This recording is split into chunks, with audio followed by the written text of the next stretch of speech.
Lulus, momen yang kita tunggu-tunggu. Pakai baju bagus, foto bareng teman dan keluarga, saling ngucapin selamat, semua senang. Tapi seringkali ketika kita udah di tempat kerja, semua hal malah bakal jadi ngebingungin. Ya, rasanya ilmu yang kita pelajarin tiba-tiba jadi sia-sia. Tapi kenapa bisa kayak gitu? Kenapa justru kita suka ngerasa bingung setelah lulus?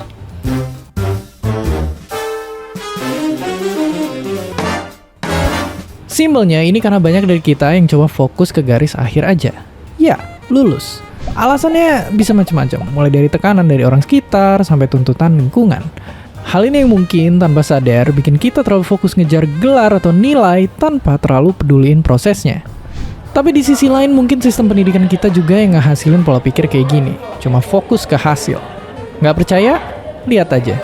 Orang-orang pada milih buat ngerjain soal matematika pakai rumus cepat, ngehafal tanggal-tanggal bersejarah tapi nggak ngerti apa yang terjadi di baliknya.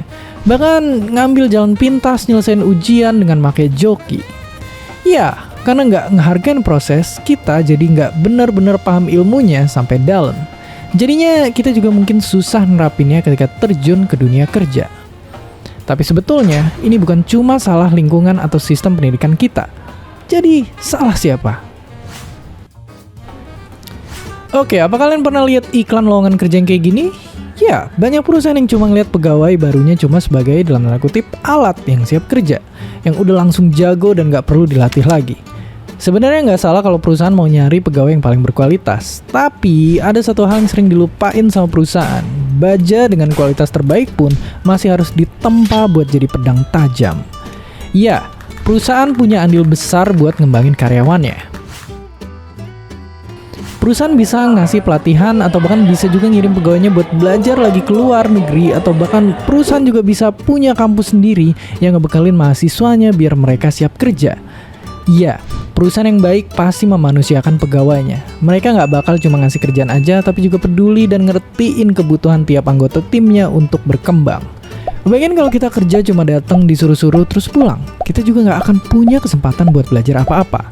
Misalnya kayak kata Pak Yusuf Didi Setiarto ini. Dia ngibaratin kalau perusahaan itu kayak buah ini. Mungkin kalian nggak tahu, tapi sebenarnya buah ini bisa dibikin berbentuk kotak. Nah, bayangin kotak ini adalah segala hal yang ngebatasin ruang gerak perusahaan. Buahnya jadi harus ngikutin bentuknya. Ini juga. Tapi ini nggak berarti buahnya nggak bisa tumbuh lagi. Kalau kata Pak Didi, kita bisa tinggal bolongin aja kotaknya. Buah tetap bisa tumbuh dan kotaknya nggak hancur. Ya, perusahaan mesti bisa terus tumbuh dan berinovasi meski dihadang berbagai batasan. Oke, jadi belajar emang nggak seharusnya bergantung sama usia, apalagi toga. Kelulusan bukan penanda kita harus berhenti baca buku dan bertanya. Justru inilah awal dari petualangan belajar yang lebih luas lagi di dunia kerja. Dan seperti biasa, terima kasih.